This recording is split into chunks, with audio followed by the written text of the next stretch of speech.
Well, Merry Christmas. It's early, but I decided to go live anyway. I was going to do a recording, make sure that everybody got their Monday mobility in, but evidently in my family, there's a family hike on the schedule. So happens to conflict a little bit with the 6:45 launch time, so we got to get it in. So here it is, a little bit early. Here I am. And Merry Christmas. Let's just start with some nice, easy hip toggles. So you're just going to sit up nice and straight. Make sure your feet are nice and wide, just outside of your hips. And we're just going to gently rock the hips side to side. And this is a really good time to just see how the hips feel. So you're just kind of assessing how easy is it for that knee to fall to the midline. And you just constantly should be checking in on how is my body doing? Like, is there restriction? Is there tightness? What's going on, right? So I haven't done much yet, haven't even had a cup of coffee, but I can already tell a little bit. Definitely training's coming up, which I feel good about. It's getting a little bit more challenging, and I like that. But how's the body? Oh, look who's here this morning. Good morning, Jackson. Yes. Okay. Can you sit? Let's get your place. Keep those hip toggles going. We'll see what we can do with this. Here's your nice bed. In your place. Good boy. Lay down. Good boy.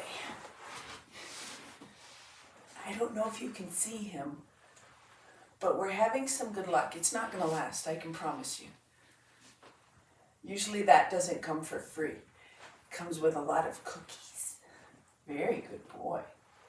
Okay, so next one, we're going to do a little activation through the hips. I'll take my chances here.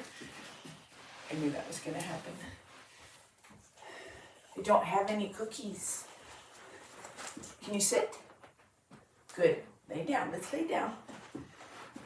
Okay, so the next move is going to be just a little bit of a hip lift. So right side, it's kind of like a bent knee penguin, right? So as you toggle to the left, the right hip should be going up towards the sky. And then as you toggle to the right, the left hip should be going up towards the sky. So there's a little activation on only one side of the hip. And it's a difficult thing sometimes because what you're doing is you're asking your left ilium to fire, your left iliacus, and then your right. So just side to side. Oh, what's going on? Who's here? Who's here? Go see. Little toggles with a little hip lift. And you can feel your whole spine. Okay, I love you. Bye. Go see. Little hip toggles, little lifts. So this is starting to switch on musculature that will help that hip decoupling. Okay, so from there, widen your feet out again. And let's go ahead and just hip toggle, separate the upper and lower body. So we're going to keep the upper body where it is. And we're just toggling through the lower body. So this is free, this is mobility, it's structured, it's intentional, but we're also using gravity just a little bit to let that knee fall to the middle and start to let that hip open down the side. And we're going to go back one more time for that little hip lift. And that's a little even more intentional. I would call that a little more activation. So right here, feet are just about hip width. We're just going to lift left, lift right. Very subtle hip contraction, pelvic contraction. You should start to feel your hip bones kind of dancing a little bit. Right side, left side. And that is your SI joint gliding in the back, your sacroiliac joint.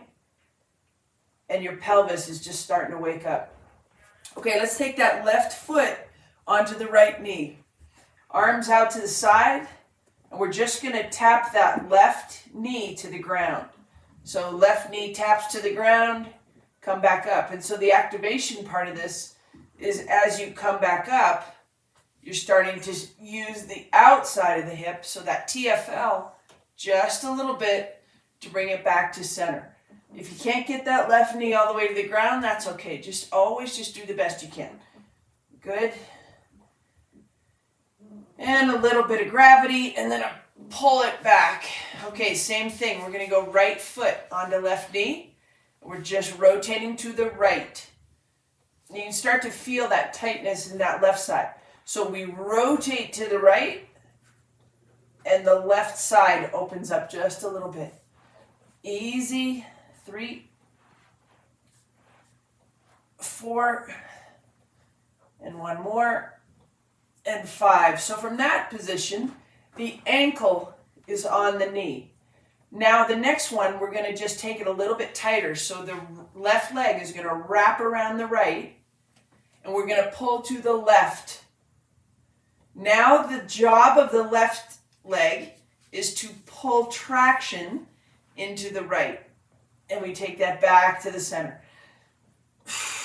So my left leg is actually pulling away. 2, 3. I'm glad you guys got to see Jackson this morning. He's doing quite well, especially when I bribe him with cookies. Good. All right, the other side. He's still super exuberant, like he's very, very energetic. Okay, right leg wraps around the left. And so we're really working on him learning to calm himself down, especially around other dogs. He's not mean. I've had a mean boxer, just with other dogs. She was really friendly with children and with people. But with other dogs, she was just not very nice. He's not that. Okay, good. All right. Let's go get on up. If you have a home gym and you can grab a light weight, grab it. So I have a 7.5 pound set of dumbbells, but you can also use your foam roller. And we're just going to do that huge head wrap. So just nice, big through that thoracic spine, okay? So you can use your foam roller. You can use anything. You could use your Mobo board, but I'm going to use a 7.5 pound weight today just because it'll activate more muscle. It'll have more recruitment. And so I'll get a little more motion in my second set. One more. Good. And then we'll go the other way.